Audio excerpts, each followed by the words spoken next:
Hi, this is Dr. Chan. In Math 104, we have 4 writing projects which need to be completed in either Microsoft Word or Google Docs. You can find the project under Content, navigate to the Projects tab, and you'll see that there are 4 writing projects. You should first read very carefully of the overall descriptions of how to complete a project, especially for the peer review section. The next thing you need to do is to take a good look at the characteristics of good and bad projects. Then to start doing your project, you will click on Module M and hover over to the Download button. You'll open up the Microsoft Word document in your local device and save a copy for yourself, then you're ready to start editing. To help you complete your project to a high standard, I'd like to show you some examples of good and not so good projects. For problem number 2, which says to create a sequence of visual patterns, so the mathematical expression of the nth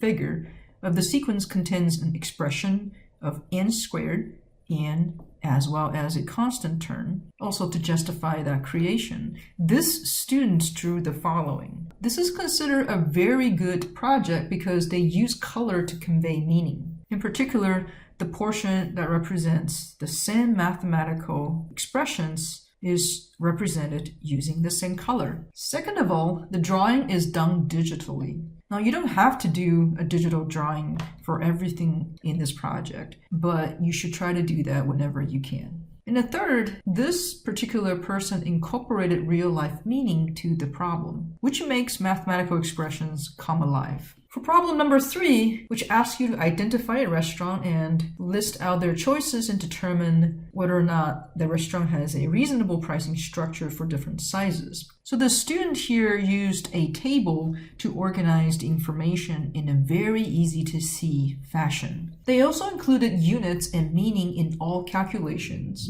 And lastly, the student showed all the steps in their calculations. For problem number 5, which asks you to apply at least 2 concepts learned in the class so far on something in your real life.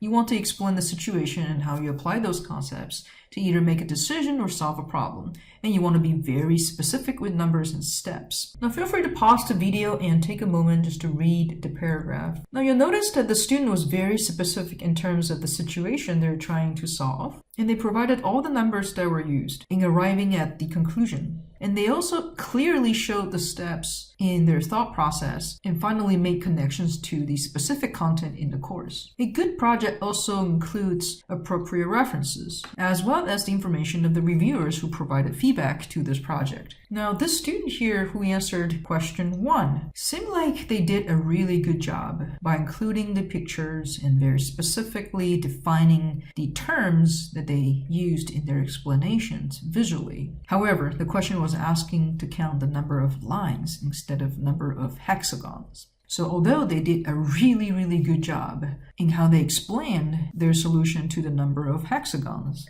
it's really the wrong solution to the question. The person who did this work really didn't answer the question. In particular, they offered an expression that consists of only the n squared and the constant term plus 1. They didn't have a term of n in their expression. They also didn't typeset it in any word processing software, which defeats the purpose of this project. They also didn't justify why their construction works. That is, where in the picture shows the n squared and the plus 1 term. They did not use any words to explain their thought process, therefore making it impossible for the reviewers to interpret their answer. If you're not sure about whether or not your project is considered as a good or not so good project, please don't hesitate to ask your instructors or even your reviewers to give you feedback.